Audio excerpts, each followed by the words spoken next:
कृष्णा। नमो ओम विष्णुपादाय कृष्ण प्रेष्ठाय भूतले श्रीमते भक्ति वेदांत स्वामिनिति नामिने। हरे कृष्ण कृष्ण कृष्ण हरे हरे, हरे राम राम राम हरे हरे। श्रील एसी भक्ति वेदांत स्वामी प्रभुपाद की जय। आचार्य महात्मा गांधी जी की जय। हरे कृष्णा। भगवद गीता 2020 में आपका स्वागत है। प्रसंग चल रहा है, भगवान ने श्रेष्ठ कर्मयोगी के उदाहरण के लिए राजा जनक का उदाहरण प्रस्तुत किया है। राजा जनक, इस प्रकार राजा जनक का उदाहरण प्रस्तुत करके भगवान ने बहुत सी चीजें एक साथ में प्रमाणित करती हैं। हम उनकी चर्चा करते हैं। आज का हमारा श्लोक है तीसरे अध्याय का 22वां श्लोक। उसे प्रारंभ करने के पहले पुनर्कथन कर लेते हैं तीसरे अध्याय के 21वां श्लोक का। उसमें है, यद्यदाचरति श्रेष्ठः तत्त एव इतरः जनः स यत् प्रमाणं कुरुते लोकस्तद अनुवर्तते। यद्य आचरति श्रेष्ठः, श्रेष्ठ पुरुष जो जो आचरण करते हैं, तत् तत् एव इतरः जनः, वही वही बा अन्य लोग उसी का स यत् प्रमाणम कुरुते, श्रेष्ठ पुरुष जो कुछ भी अपने उदाहरण के द्वारा, अपने अनुभव के द्वारा प्रमाणित कर देते हैं, अन्य लोक समुदाय उसी प्रकार अपना आचरण और अनुसरण करता है। तो जो सामान्य लोग हैं वो श्रेष्ठ लोगों का अनुसरण करते हैं, और श्रेष्ठ लोगों का इसीलिए उत्तरदायित्व हो जाता है कि वो अपने जीवन के माध्यम से इस प्रकार की श्रेष्ठ जीवन का भूमिका निर्वाह करें ताकि वो एक उदाहरण बन सके। हमने इसी के संदर्भ में गुरु अष्टावक्र तथा राजा जनक की कथा की थी, दो कथाएं की थी। दूसरी कथा में राजा जनक एक श्रेष्ठ शिष्य का उदाहरण प्रस्तुत करते हैं। गुरु के वाक्य से, आज्ञा से राजा जनक ने तत्क्षण ब्रह्म ज्ञान पा लिया, क्योंकि उन्होंने जो जो गुरु ने कहा वह छोड़ दिया। तो यह जो अध्यात्म है यह ऐसा ही है। हम सोचते हैं कि अध्यात्म ग्रहण करने की, प्राप्त करने की विद्या है या वह पथ है। ऐसा नहीं है। अध्यात्म इससे विपरीत है। हमने जो आज तक ज्ञान ग्रहण किया है, जो कुछ भी हमारे शरीर के संबंध हमने ग्रहण किए हैं, जो कुछ भी हमारे अंदर अपना अहंकार हमने ग्रहण किया है, मान ग्रहण किया है, उन सबको त्यागना है, उन सबको छोड़ना है। तो ये जो हमने आज तक प्राप्त कर लिया है, इसे छोड़ने का मार्ग है अध्यात्म, और वही सिखाती है भगवत गीता। अब देख लीजिए, हमने 15वें अध्याय का 5वां श्लोक किया था, निर्माण मोह। हमने आज तक क्या अर्जित किया कि हम सदैव इस मोह में रहे कि भाई हमारा सम्मान होना चाहिए, सम्मान होना चाहिए, मुझे बड़ा पद मिलना चाहिए, मैं बड़े पद पर आसीन हूँ। ये सब हमने पद अपने साथ में जोड़ लिया है। तो निर्माण मोह छोड़ना है।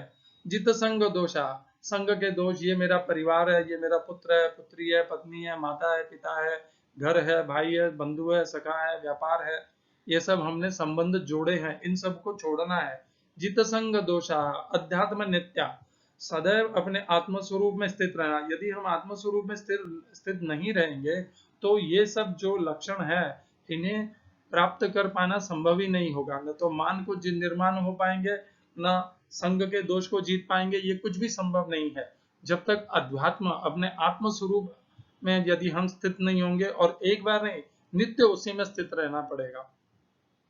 विनिवृत्त कामाहा, हमने जीवन भर जो कामनाएं की, ये करूंगा वो करूंगा, अपने इस जीवन में पूरी दुनिया का भ्रमण करूंगा, अनेकों पदार्थ खाऊंगा, अनेकों ऐश्वर्य और सुख भोगूंगा, जो भी हमने आज तक ये सब कामनाएं की, इन सबको छोड़ना है। विनिवृत्त कामाहा, सारे कामनाओं से अपने आप को छुटकारा देना है। द्वंद्वैर विमुक्ता सुख दुख संग है, सुख दुख जय पराजय, जितने भी द्वंद्व हैं जीवन में आज तक जो हमें प्रभावित करते रहे और आगे भी करेंगे, उन सब से अपने आप को मुक्त करना है। द्वंद्व विमुक्ता सुख दुख का संग ही है। तो ये सब छोड़ने का मार्ग है, अध्यात्म ग्रहण करने का मार्ग नहीं है, अध्यात्म छोड़ने का मार्ग है। और यदि अध्यात्म में आने के पश्चात भी हम हमारी कामनाओं को, हम हमारे संग के प्रभाव को, हम हमारे मान सम्मान के प्रभाव को लेके आ जाते हैं साथ में, तो हम अध्यात्म में प्रगति नहीं कर पाएंगे। ये सब छोड़ के आएंगे तभी अध्यात्म में प्रगति होगी। राजा जनक का उदाहरण लीजिए। जब गुरु अष्टावक्र ने राजसभा में राजा जनक को सिंहासन छोड़ने के लिया, तो राजा जनक के तत्क्षण एक क्षण में राज सिंहासन छोड़ दिया। जब उन्होंने कहा कि अपने सारे परिवार, सगे संबंधी, जो जिसे भी तुम अपना मानते हो वो सब छोड़ दो, राजा जनक ने तुरंत छोड़ दिया। तो ये जो छोड़ने का मार्ग है, यह है अध्यात्म। भगवान ने तीसरे अध्याय के 20वें श्लोक में राजा जनक का उदाहरण प्रस्तुत किया। यद्यद् कर्मणैव संसिद्धिम आस्थिता जनकादयः। तो इससे एक और चीज भी प्रमाणित हो गई है, इसी के साथ में, गीता के साथ में। गीता के माध्यम से रामायण और रामचरित्र भी प्रमाणित हो गया है। हमारे यहाँ पर बहुत से लोग कहते हैं कि रामायण, महाभारत, ये सब इंग्लिश में बोलते हैं माइथोलॉजी, हिंदी में उसी का अनुवाद करके कहते हैं काल्पनिक कथाएं। यदि ये काल्पनिक है तो फिर उनका उल्लेख रामायण में भगवान राजा जनक के प्रसंग से क्यों करते हैं? और आगे भी 10वें अध्याय में भगवान कहते हैं राम शस्त्र व्रतामहम, शस्त्रधारियों में मैं राम हूं। तो इन दोनों से यह प्रमाणित होता है कि रामचरित्र, रामायण हुआ था और वह काल्पनिक नहीं है, वह सत्य है। वह इसे काल्पनिक माना हमारी बहुत बड़ी मूर्खता है। यह श्लोक तीसरे अध्याय का 20वां प्रमाणित करता है कि रामायण में जो एक राजा जनक हैं, वही जिनका रामायण में भी इसी प्रकार उल्लेख आता है कि वो विदेह राज, कर्मयोगी हैं। और यहाँ पर भी भगवान उसी की पुष्टि कर देते हैं, प्रमाणित कर देते हैं।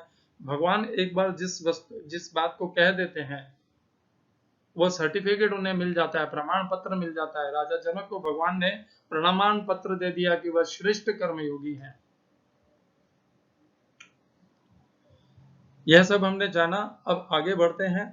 तीसरे अध्याय का 22वां श्लोक अत्यंत महत्वपूर्ण श्लोक है, क्योंकि तीसरे अध्याय के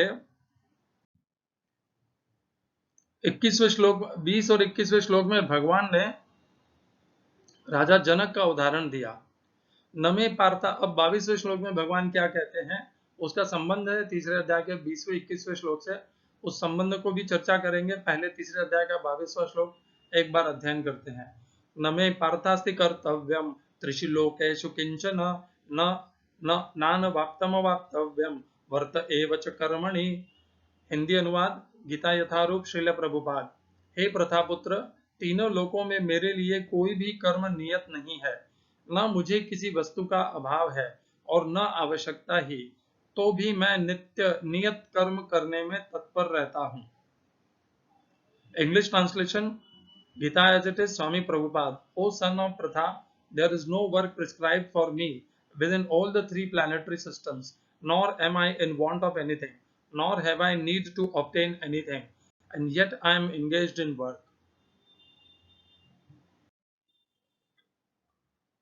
इस श्लोक में प्रयोग किए गए संस्कृत शब्दों के अर्थ है न, नहीं, में, मुझे, पार्थ, हे प्रथापुत्र, अस्ति, है, कर्तव्यम, कोई मेरा कर्तव्य, नियत कार्य, त्रिषु, तीनों, लोकेशु, लोकों में, किंचना, कोई भी, न, कुछ नहीं, अनवाप्तम, पाने के लिए, अवाप्तव्यम का अर्थ यहाँ पर नहीं दिया है गीता यथारूप में।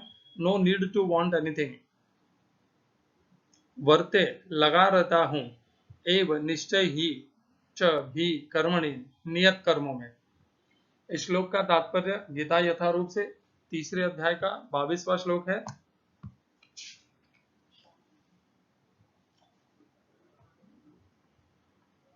वैदिक साहित्य में भगवान का वर्णन इस प्रकार हुआ है।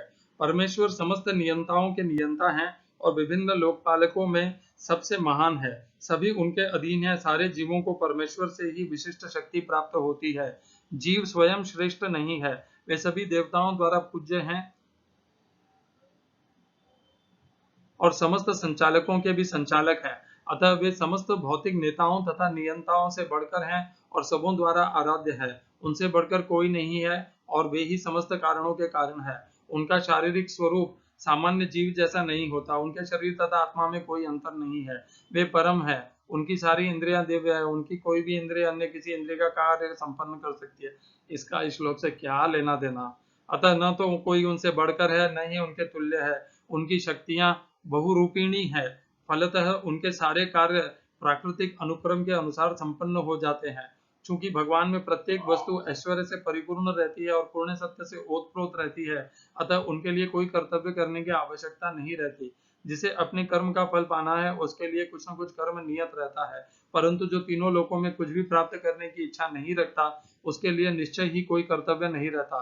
फिर भी क्षत्रियों के नायक के रूप में भगवान कृष्ण कुरुक्षेत्र की युद्ध भूमि में कार्यरत हैं, क्योंकि क्षत्रियों का धर्म है कि दीन दुखियों को आश्रय प्रदान करें। यद्यपि वे शास्त्रों के विधि विधानों से सर्वथा ऊपर हैं, फिर भी वे ऐसा कुछ भी नहीं करते जो शास्त्रों के विरुद्ध हो। ओम अज्ञानतिमिरन्धस्य ज्ञानाञ्जनशलाकया चक्षुरुन्मीलितं येन तस्मै श्रीगुरुवे नमः। एकं शास्त्रं देवकीपुत्रगीतं श्रीमद्भगवद्गीता। एको देवो देवकीपुत्र एव पूर्णपुरुषोत्तम भगवान श्री कृष्ण। एको मंत्रस्तस्य नामानि यानि हरे कृष्ण कृष्ण कृष्ण हरे हरे, हरे राम राम राम हरे हरे। कर्मापेकं तस्य देवस्य सेवा। कर्म के द्वारा भगवान कृष्ण की सेवा। यही है चार आधार अध्यात्म के। इनके बिना अध्यात्म की यह यात्रा पूर्ण नहीं हो सकती।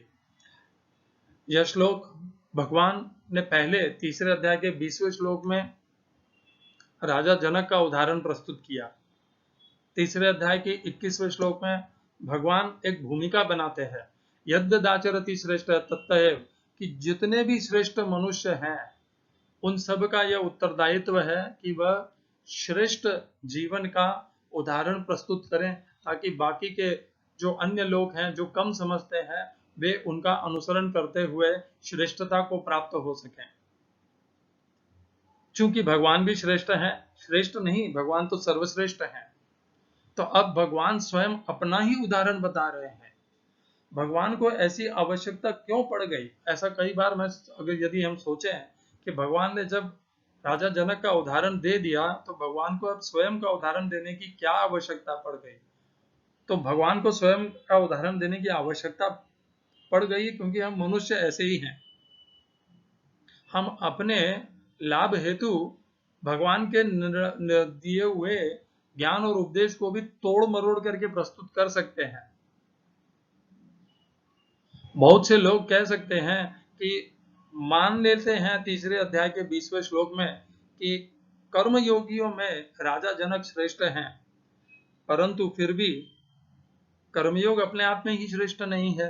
कर्मयोग से तो भक्ति योग श्रेष्ठ है। और या कह सकते हैं कर्मयोग से तो ज्ञान योग श्रेष्ठ है। खुद अर्जुन भी बार बार यही प्रश्न भगवान से पूछ रहे थे कि क्या ज्ञान योग जब श्रेष्ठ है तो क्यों मुझे घोर भयंकर कर्म में लगा रहे हो? तो इस प्रकार की दुविधा, इस प्रकार का यह विचार मनुष्यों में सदैव चलता रहा है, चलता रहेगा, भविष्य में भी चलता रहेगा। क्योंकि बहुत से गुरु, आचार्य और बड़े बड़े संत ज्ञानी भी किसी न किसी लाभ के हेतु अपने स्वयं के विचारों को प्रस्तुत कर देते हैं, और कभी और भले वो विचार गीता के विपरीत भी क्यों ना हो। तो ऐसा भक्ति मार्ग के जो अनुयायी हैं वो सदैव ये कहते हैं कि कर्मयोगी जो है, कर्मयोग का जो मार्ग है वो व्यर्थ है। कर्मयोग इस संसार में दुखालयम शाश्वतम, ये तो इसी प्रकार दुखी रहने ही वाला है। तो ये कर्मयोग का मार्ग व्यर्थ है। कर्मयोग में हम शरीर, अपने आप को या देशवासी यह सब समझ करके व्यर्थ ही अपना अमूल्य मनुष्य जीवन व्यर्थ गंवा देते हैं। हमें भक्ति योग के मार्गियों के लिए अनुसार तो केवल भगवान का नाम जप, भगवान के नाम का प्रचार और संकीर्तन का प्रचार और भगवत गीता और भागवतम का प्रचार, बस यही भक्ति योग है और यही करना चाहिए। और जो कर्म योग में लगते हैं वे व्यर्थ हैं। इसके दो उदाहरण हमने पहले भी चर्चा किए थे। स्वयं श्री एसी भक्ति वेदांत स्वामी प्रभुपाद जो इस्कॉन के संस्थापक आचार्य हैं, वो पहले, बहुत समय पहले प्रारंभ में वे कर्मयोगी थे। वे अपने आप को गांधी जी का कर्मयोग के अनुयायी कहलाने में गर्व महसूस करते थे, परंतु उन्होंने फिर वह मार्ग छोड़ करके भक्ति मार्ग को स्वीकार कर लिया। श्रील भक्ति सिद्धांत सरस्वती महाराज के शिष्य बन करके उन्होंने भक्ति मार्ग को स्वीकार कर लिया और कर्मयोग को त्याग दिया। ऐसे ही दक्षिण भारत के अरविंदो, श्री अरविंदो, उन्होंने भी कर्मयोग के मार्ग को छोड़ करके, वे पहले अपने आप को गांधी जी का अनुयायी कहलाने में गर्व महसूस करते थे, परंतु अचानक उन्हें यह किसी जेल में रहते रहते उन्हें एक दिन यह एहसास हुआ, आत्मबोध हुआ कि वह अपना जीवन कर्मयोग में व्यर्थ गंवा रहे हैं, और उन्होंने कर्मयोग को त्याग करके अध्यात्म भक्ति मार्ग को या अध्यात्म के मार्गों को स्वीकार कर लिया, ज्ञान मार्ग को, और वह उस मार्ग पर आगे बढ़ गए। तो इस प्रकार संसार में बहुत से लोग कर्मयोग को व्यर्थ समझ करके त्याग देते हैं, और भगवान, हो सकता है जब हम भगवान राजा जनक का उदाहरण दे तो वे तो कर्मयोगी के उदाहरण के विचार से भगवान श्रेष्ठ उदाहरण राजा जनक को कह रहे हैं, परंतु जो अन्य मार्ग के अनुयायी हैं, जो भक्ति मार्ग के, ज्ञान मार्ग के अनुयायी हैं, वो कह सकते हैं कितना भी उदाहरण दे लो, ये कर्मयोग तो व्यर्थ है, इसका उदाहरण लेकर के भी हमें क्या ग्रहण करना है, कुछ भी नहीं। तो अब भगवान इसीलिए उनको यहाँ पर उत्तर देने के लिए उन समस्त अनुयायियों को, गुरु आचार्य सबको, संतों साधुओं को उत्तर देने के लिए भगवान कहते हैं, न मे पार्थास्ति कर्तव्यम त्रिषु लोकेषु किंचना। हे पार्थ, इन तीनों लोकों में ऐसा कुछ नहीं है जो मुझे करना है, कर्तव्यम, मेरा कोई कर्तव्य नहीं है। न अनवाप्तम, ऐसा कुछ नहीं है जो मुझे प्राप्त नहीं है और जो मैं प्राप्त करना चाहता हूं। अवाप्तव्यम वर्त एवच कर्मणि, फिर भी मैं कर्म में कर्म का अनुसरण करता हूं। भगवान ने अपना उदाहरण देके बहुत बड़ी कृपा की है हमारे ऊपर। भगवान स्वयं यहाँ पे कह देते हैं, इस श्लोक को बारीकी से अध्ययन कीजिए, बहुत कम लोग इसका बारीकी से अध्ययन करते हैं। बड़े बड़े गुरु आचार्य भी पता नहीं क्यों इसका मार्मिक अंश भूल जा रहे हैं एकदम। हम इसका मार्मिक अंश पकड़ते हैं। भगवान कह रहे हैं कि ऐसा कुछ नहीं है जो मुझे प्राप्त करने जैसा है। तो भगवान की और यदि हमारी तुलना हो तो मान लीजिए ये भगवान है और ये मनुष्य हैं, हमारे जैसे साधारण मनुष्य। तो भगवान कैसे हैं कि भगवान को कुछ भी प्राप्त करना शेष नहीं है, वे परिपूर्ण हैं, उनमें प्राप्ति और कामनाओं की इच्छा ही नहीं है। वे जो चाहे वे तत्क्षण प्राप्त कर सकते हैं, बिना कामना किए, बिना प्रयत्न किए, बिना कर्म किए। भगवान चाहें तो वे एक क्षण में, यदि भगवान चाहे तो एक क्षण में वे समस्त कौरव सेना का विनाश कर सकते हैं। यह उनकी शक्ति है, क्योंकि भगवान ही वह जीवन शक्ति है, चेतना है, जिनके कारण वह कौरव सेना के समस्त नायक जीवित हैं। 10वें अध्याय में भगवान कहते हैं, मैं ही जीवन हूं, मैं ही चेतना हूं, मैं ही आत्मा हूं, सब कुछ मैं ही हूं। भगवान चाहे तो बिना अस्त्र शस्त्र उठाए, बिना कुछ प्रयत्न किए, बिना कर्म किए, एक क्षण में सबके प्राण हर सकते हैं, क्योंकि प्राण भी वे ही हैं सबके। इतना सब कुछ परम शक्तिमान है भगवान। यह भगवान स्वयं इसमें कह रहे हैं कि ऐसा कुछ नहीं है कि जो मैं प्राप्त करना चाहूं और वो उन्हें प्राप्त नहीं है।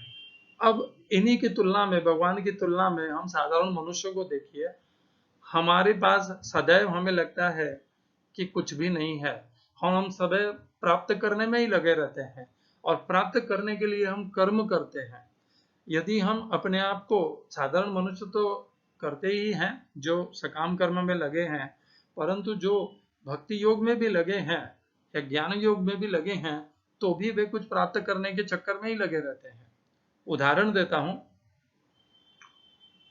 भक्ति योग में लगे होने के बावजूद पश्चात भी उनकी इच्छा रहती है कि मुझे और दान मिल जाए, मैं और शिष्यों से, प्रचारकों से नया प्रचार करके और लोगों को जोड़ लूं, और जोड़ करके और संपत्ति इकट्ठा कर सकूं, अपने लिए नहीं परंतु भगवान के भव्य मंदिर बनाने के लिए। परंतु प्राप्त करने की इच्छा तो है, भले भगवान के लिए भी हो, उद्देश्य भले भक्ति का हो, परंतु है तो सही। ज्ञान मार्गियों में भी होता है कि ज्ञान तो मेरे पास है, मैं इस ज्ञान के आधार से अपना उद्धार कर सकता हूं, परंतु फिर भी उनके अंदर भी प्राप्त करने की इच्छा रहती है। क्या? सम्मान। मैं ज्ञानी हूं, यह तो मैं जानता हूं, परंतु मेरा जानना मेरे लिए पर्याप्त नहीं है। जब तक मैं ज्ञानी हूं, यह बाकी का जन समुदाय नहीं स्वीकार कर ले कि हाँ, मैं श्री श्री महान सिद्ध बाबा हूं, तब तक क्या मेरा मान का क्या कीमत। तो ज्ञान योगियों में भी प्राप्त करने की इच्छा रहती है, और वह है सम्मान। तो भगवान में और हमारे में यही अंतर है। भगवान को ऐसा कुछ भी नहीं है जो प्राप्त करना शेष है, उनके पास सब कुछ है। यही कहते हैं भगवान, न अनवाप्तम अवाप्तव्यम, ऐसा कुछ नहीं है जो मेरे पास नहीं है और जिसे अभी प्राप्त करना शेष है। इतना सब कुछ होने के बाद भी भगवान हम मूर्ख मनुष्यों को उदाहरण के लिए, प्रस्तुत करने के लिए कर्म में बरतते हैं। उनके लिए कोई आवश्यक नहीं है कि वे कर्म में अपना जीवन का उदाहरण प्रस्तुत करें। वे चाहे तो कल्पना मात्र से, अपने मन में एक कल्पना करने से वे कंस का, कौरवों का, समस्त राक्षसों का, समस्त असुरों का विध्वंस कर सकते हैं, नाश कर सकते हैं। ये तो छोड़िए, पूरी सृष्टि का नाश कर सकते हैं कल्पना करने से। ये तो केवल उसके कुछ जीव हैं, उत्पाती जीव कहूंगा इन्हें, अधर्मी अन्यायी। ये तो भगवान चाहे तो कल्पना मात्र से पूरी सृष्टि का नाश कर सकते हैं। तब भी वे उदाहरण के लिए भी, वे उदाहरण क्या देना चाहते हैं?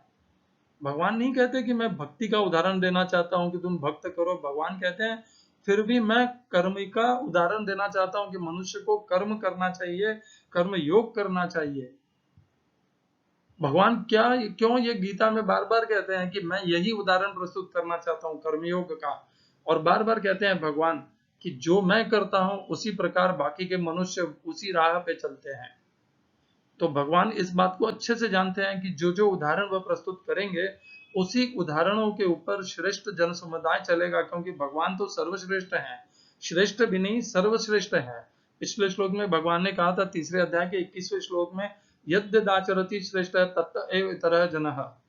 और भगवान तो सर्वश्रेष्ठ हैं, तो भगवान जो करेंगे वही बाकी का इतर जन समुदाय, उनकी जो प्रजा है, वह उन्हीं का अनुसरण करेगी, उन्हीं का उदाहरण लेके करेंगे। इस कारण से भगवान भी कर्म में बरतते हैं। क्यों? क्योंकि भगवान चाहते हैं कि मनुष्य कर्मयोग में बरते, मनुष्य कर्मयोग में अपना जीवन व्यापन करे। भगवान कर्म में बरतते हैं मतलब सकाम कर्म में करते हैं? नहीं, दो प्रकार के कर्म है, सकाम कर्म और कर्मयोग। भगवान तो कर्मयोग में करते हैं, सकाम कर्म में करते तो वे भी यहाँ बन जाते, परंतु भगवान सकाम कर्म करते हैं। क्षमा करता हूँ, भगवान कर्म योग करते हैं। कहाँ कहते हैं वे कहते हैं, न माम कर्माणि लिम्पन्ति न मे कर्म फले स्पृहा।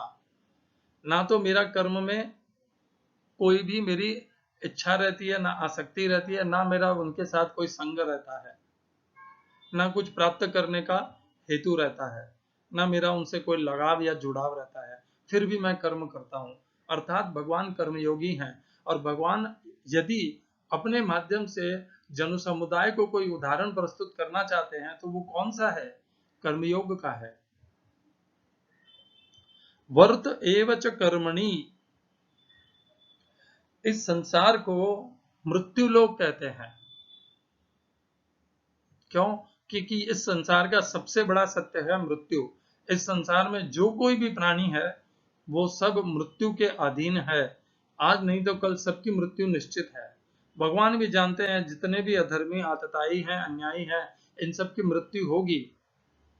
उन्हें क्या आवश्यकता है जन्म लेकर के स्वयं कर्म करके, कर्मयोगी के जैसे कर्म करके उन दुष्टों के हाथ से अपना वध कर, उन दुष्टों को का वध अपने हाथों से करे। ऐसा कोई उनके लिए आवश्यक नहीं है। वे चाहे तो कल्पना मात्र से उनके प्राण हर सकते हैं,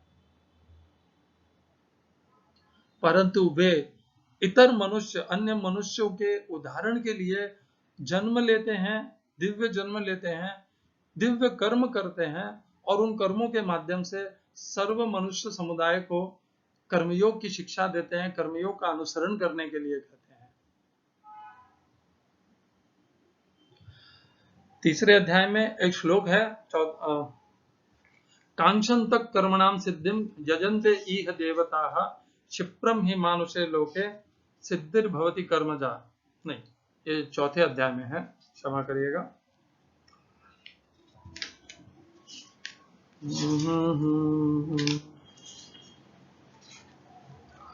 चौथे अध्याय का 12वां श्लोक है ये।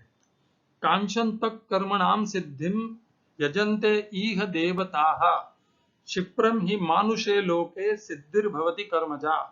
हिंदी अनुवाद गीता यथारूप। इस संसार में मनुष्य सकाम कर्मों में सिद्धि चाहते हैं, फलस्वरूप वे देवताओं की पूजा करते हैं। निस्संदेह इस संसार में मनुष्यों को सकाम कर्म का फल शीघ्र प्राप्त होता है। थोड़ा सा और अच्छा उदाहरण करते हैं, इसी श्लोक का उदाहरण नहीं, अनुवाद करते हैं। कांक्षन्तः कर्मणां सिद्धिं यजन्ते इह देवताः। कर्म में जो व्यक्ति सफलता चाहते हैं वे उस सफलता के लिए देवताओं का यजन पूजन करते हैं। क्यों? क्योंकि देवता लोग शीघ्र से बहुत जल्दी प्रसन्न हो करके वरदान देते हैं। और यह भगवान ने तीसरे अध्याय में कहा था। क्या कहा था भगवान ने तीसरे अध्याय में?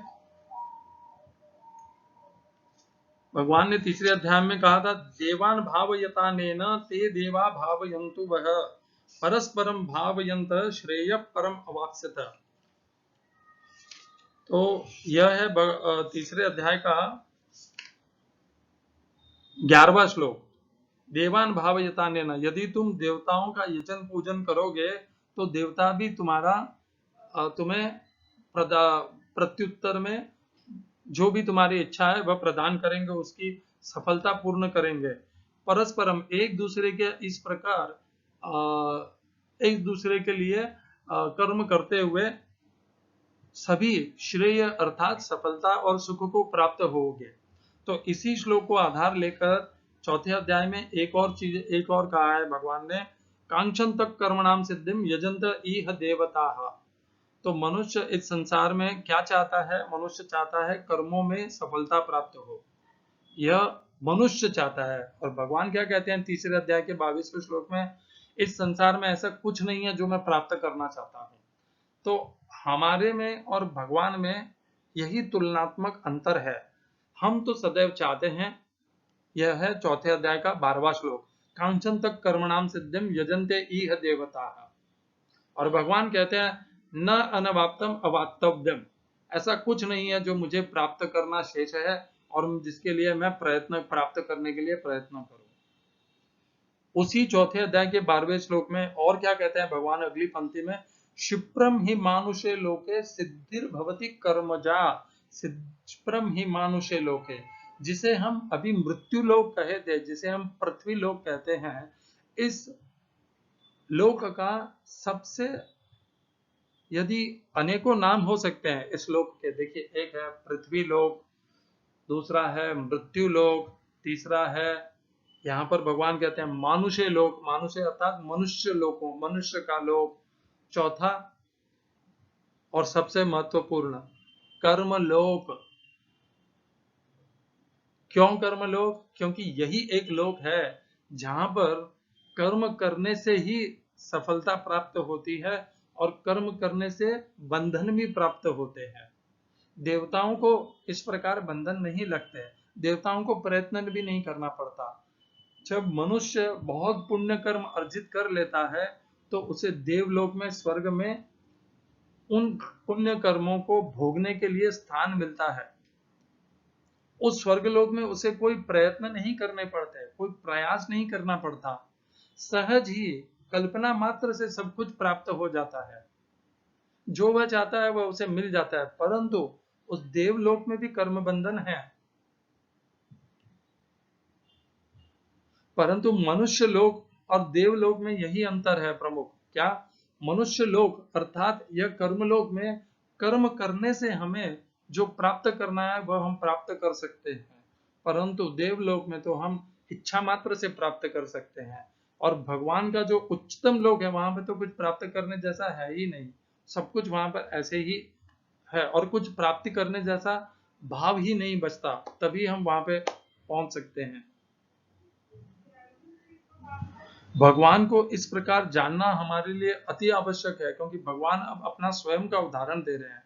यदि भगवान कृपालु हो करके अपना उदाहरण प्रस्तुत करते हैं, तो भगवान का उदाहरण समझने के लिए हमें यह समझना पड़ेगा कि हम किस प्रकार जीवन का निर्वाह करते हैं।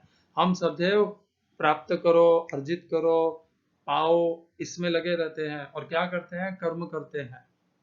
कौन से? सकाम कर्म, जिन्हें हम ये भी कह देते हैं कि ये तो मैं भगवान के लिए कर रहा हूं, परंतु उनमें भी कहां ना कहां, भले सूक्ष्म मात्रा में हो, हमारा कुछ ना कोई हेतु होता है।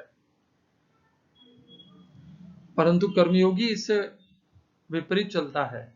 इसीलिए शास्त्र कर्मयोग, ज्ञान योग और भक्ति योग में सबका अपना अपना विचार है। मैं किसी को छोटा बड़ा नहीं कहना चाहता, परंतु मेरे विचार में कर्मयोग श्रेष्ठ है। क्यों? क्योंकि कर्मयोग में मनुष्य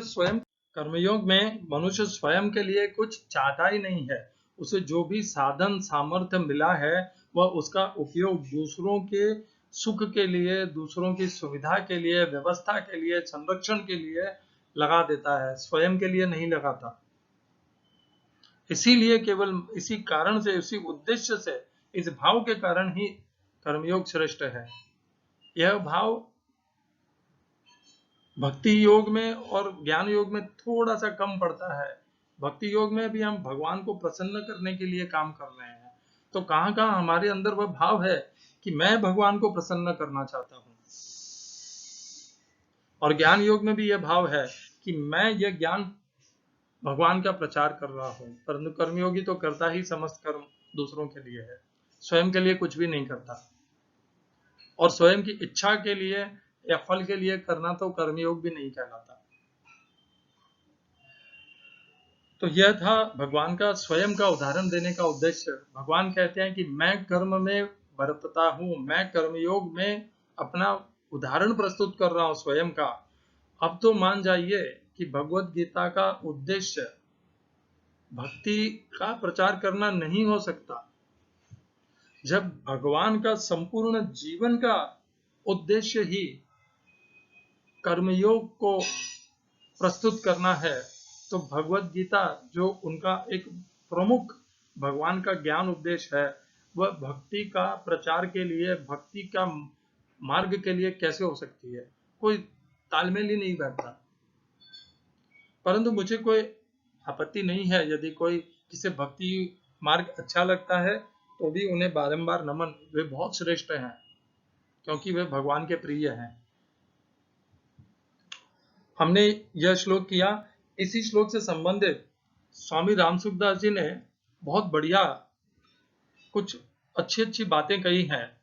स्वामी रामसुखदास जी महाराज की जय, जिन्हें मैं यहाँ पर आपके सामने प्रस्तुत कर रहा हूँ। तो सबसे पहले तो वे कहते हैं कि मनुष्य योनि का कर्मों से घनिष्ठ संबंध है, जिससे हमने कर लिया, अभी समझ लिया था। चौथे अध्याय के 12वें श्लोक से हमने समझा था। कांक्षन तक कर्मणाम सिद्धि यजंत इह देवता क्षिप्रम ही मानुषे लोके सिद्धिर्भवति कर्मजा। कर्म से सिद्धि, सफलता उत्पन्न होती है और इसीलिए घनिष्ठ संबंध है। मनुष्य की इसी कारण कर्म करने में विशेष प्रवृत्ति रहती है। मनुष्य सदैव चाहता है कि मैं कर्म करूं और अच्छे से अच्छा कर्म करूं, क्योंकि उसी से मुझे सफलता प्राप्त होगी।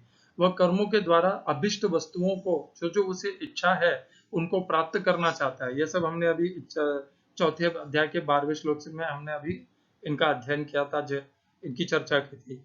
प्रारब्ध का साथ रहने पर वह कर्मों के द्वारा ही यह इच्छित सांसारिक वस्तुओं को प्राप्त भी कर लेता है।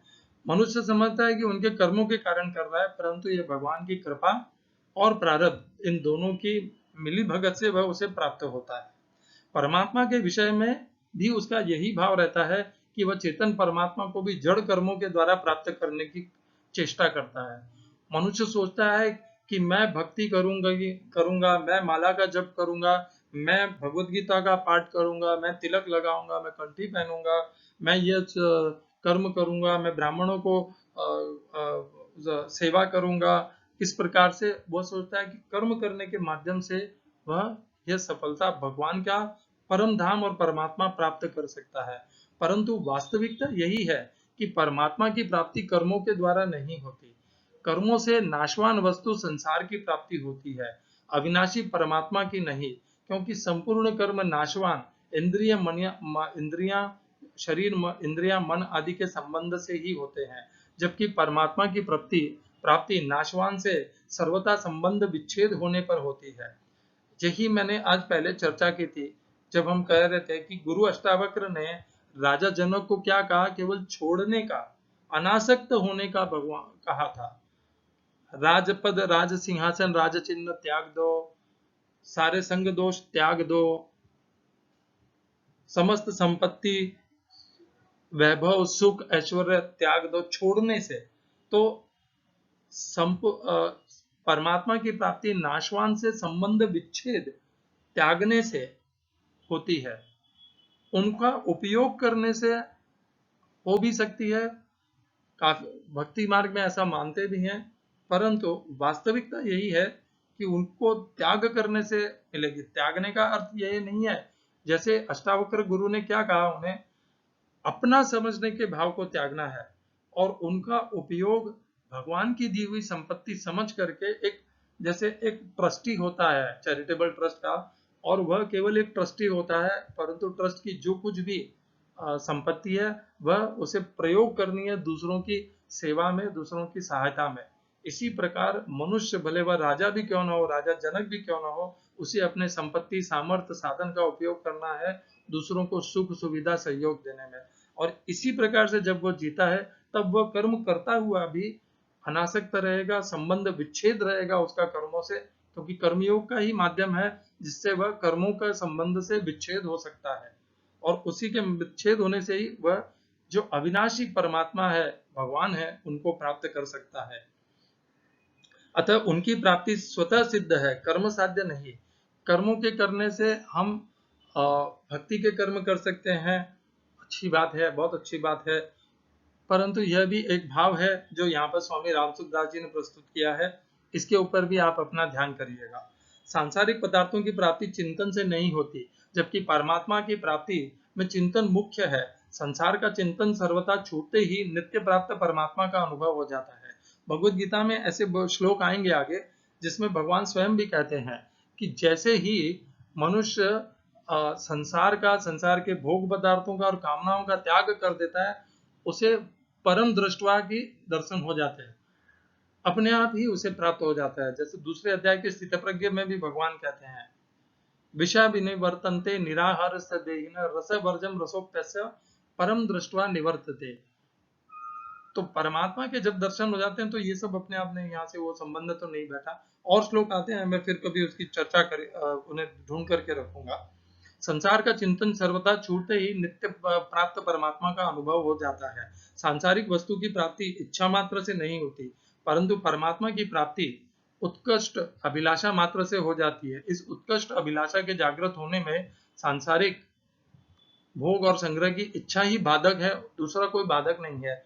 जब हम माला जाप करते हैं, भगवान की भक्ति करते हैं, कर्म योग करते हैं, ज्ञान योग करते हैं, तो हमारा जो बाधक है, सबसे पहला बाधक हमारा, जो हमारी इच्छा रहती है कि यह प्राप्त करना है, इसका संरक्षण करना है, इसको अपने लिए संग्रहित करके रहना, यही हमारी सबसे बड़ी बाधक है और कोई नहीं है। और जब तक हम इस बाधा को हटाएंगे नहीं अपने मार्ग से, यह इच्छा प्राप्त करने की इच्छा से हम अपने आप को छुटकारा नहीं दिलेंगे, अपना संबंध विच्छेद नहीं करेंगे, तब तक हम भक्ति के मार्ग में और कर्मयोग के मार्ग में, अध्यात्म के मार्ग में प्रगति नहीं कर पाएंगे। नित्य परमात्मा तत्व को प्राप्त करने का उद्देश्य होता है अनित्य उत्पत्ति विनाशशील पदार्थों को प्राप्त करने की फलेच्छा होती है। और कुछ स्वामी रामसुखदास जी के अन्य संवाद हैं जो मैं यहाँ पर एक और प्रस्तुत कर रहा हूँ। वह पुरुष श्रेष्ठ है जो त्याग वैराग्य प्रेम ज्ञान सद्गुण आदि को भी अपना नहीं मानता, क्योंकि उन्हें भी अपना मानने से व्यक्तित्व पुष्ट होता है, तत्व प्राप्ति में बाधक है। मैं त्यागी हूँ, मैं वैरागी हूँ, मैं सेवक हूँ, मैं भक्त हूँ आदि भाव भी व्यक्तित्व को पुष्ट करने वाले होने के कारण तत्व प्राप्ति में बाधक होते हैं। शरीर से अपना कोई संबंध न मानने के कारण श्रेष्ठ पुरुष में लेने का भाव किंचित मात्र भी नहीं होता। यद्यपि श्रेष्ठ मनुष्य अपने लिए कोई आचरण नहीं करता और उसमें कर्तृत्वाभिमान भी नहीं होता, तथापि लोगों की दृष्टि में वह आचरण करता हुआ दिखने के कारण यहाँ आचरती क्रिया का प्रयोग हुआ है। तो जब हम यह मान लेते हैं कि मैं बहुत बड़ा गुरु हूँ, बहुत बड़ा आचार्य हूँ, बहुत बड़ा भक्त हूँ और मैं तपस्वी हूँ, मैं ज्ञानी हूँ, तो ये जो विचार है स्वयं के बारे में, यह भी हमारे व्यक्तित्व को पोषण करता है, हमारे अहंकार का पोषण करता है और उसके कारण भी हमें जो परमात्मा की प्राप्ति होनी है, हमारे अध्यात्म की प्राप्ति होनी है, वह हमारा बाधक बन जाता है। तो किसी भी गुरु आचार्य के लिए यह उपयुक्त नहीं है कि वह अपने आप को इतना पूर्ण गुरु मान ले कि वह यह समझे कि बाकी इसके मेरे पश्चात अब जो भी मनुष्य इस संसार में जन्म लेंगे उनमें उतनी बुद्धि नहीं होगी कि वे अध्यात्म को अच्छे से समझ सके। जैसे इस्कॉन में यह एक विचार बहुत ग्रहण हो गया, अंदर तक बैठ गया है एकदम। क्योंकि इस्कॉन में मैं भी श्रील प्रभुपाद का बहुत आदर करता हूँ, परंतु इस्कॉन की यह जो प्रथा हो गई है कि श्रील प्रभुपाद ने जो कुछ भी कह दिया केवल उसी को मानना है और उसके अलावा और कुछ अध्ययन भी नहीं करना है और किसी स्तोत्र से ज्ञान भी प्राप्त नहीं करना है। क्यों? क्योंकि श्रील प्रभुपाद के अलावा और किसी को कुछ आता ही नहीं है, न आज आता है न भविष्य में कभी आएगा। इस प्रकार का यह जो है, इससे वे अपने आप को संकुचित कर लेते हैं इस्कॉन में कि जो हमने सीखना है बस ये इतना ही सीखना है, इसके अलावा कुछ नहीं। अरे दुनिया बहुत बड़ी है, बहुत से ज्ञानी संत, क्या भगवान ने कह दिया है कि मैं केवल एक श्रील प्रभुपाद करके भक्त की उत्पत्ति करूंगा, इसके अलावा बाकी सब भक्त नहीं है और बाकी सब भक्त कहलाने के योग्य भी नहीं है, ऐसा तो भगवान ने कहा नहीं। भगवान के भक्त तो किसी भी कुल में, किसी भी संप्रदाय में, किसी भी वर्ण में उत्पत्ति कर जन्म ले सकते हैं, जहां पर भगवान की कृपा हो जाए। प्रहलाद, महाराज प्रहलाद ने, भक्त प्रहलाद ने राक्षसों के कुल में जन्म लिया, क्या आश्चर्य की बात है। तो ये तो हो सकता है, इसलिए अपने आप को बाधित कर लेना और अपने आप को बाकी इस संसार में जितना भी ज्ञान है उससे वंचित कर लेना और केवल एक सूक्ष्म दृष्टिकोण रखना कि बस यही सत्य है और बाकी सब असत्य है, मैं इस विचार से अपना समर्थन नहीं दे सकता। क्योंकि इसके कारण वे द्वेष भी करते हैं। जब यदि कोई उन्हें कोई दूसरे पंथ वाला आके समझाने का भी प्रयत्न करता है तो वे उसे तुरंत काटते हैं। कैसे? जैसे मुझे भी बहुत बार काटा गया है। क्या तुम अपने आप को श्रील प्रभुपाद से ज्यादा समझदार समझते हो? तो ये तो कोई तुलना की बात नहीं हुई, ये एक दूसरे का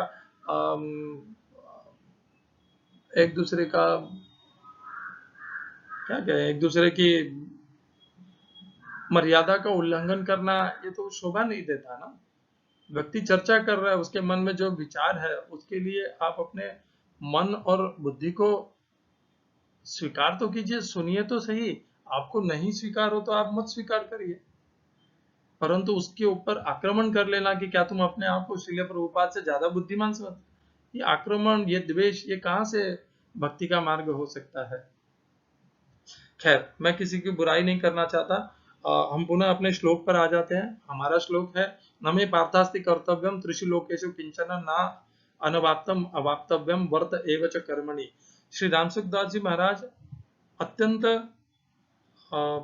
विचारवान और ज्ञानी हैं। कभी कभी ऐसा लगता है वे अत्यंत ज्ञानी भी हैं।